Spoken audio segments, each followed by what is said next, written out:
महाराष्ट्र हे देशाचे आर्थिक इंजिन असल्याने विकसित भारत 2047 च्या स्वप्नपूर्तीत आपला वाटा सर्वात मोठा असेल। राज्याची अर्थव्यवस्था सन 2047 पर्यंत $5 ट्रिलियन करणे हे राज्याचे मुख्य ध्येय आहे। या ध्येयाची पूर्तता करण्याच्या दृष्टीने विकसित महाराष्ट्र 2047 चे विजन डॉक्युमेंट जाहीर करण्यात आले आहे।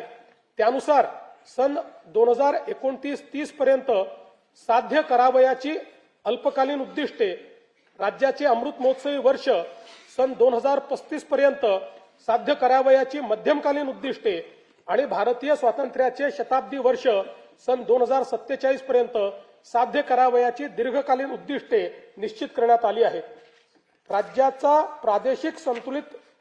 प्रादेशिक संतुलित विकासाला चालना देण्याकरता 4 प्रमुख स्तंभ ठरवण्यात आले आहेत। एक प्रगतिशील, दुसरं शाश्वत, तिसरं सर्वसमावेशक आणि चौथं सुशासन। या 4 स्तंभाच्या अंतर्गत 16 उपक्षेत्रे निश्चित करण्यात आली आहेत। सन 2047 साली विकसित महाराष्ट्राची इमारत उभी करण्याकरिता इथून पुढे येणाऱ्या सर्व अर्थसंकल्पात विकसित महाराष्ट्राच्या संकल्पाचे प्रतिबिंब दिसणार आहे। या संकल्पाची दिशा कशी असेल हे या वर्षीच्या अर्थसंकल्पात मी स्पष्ट करणार आहे।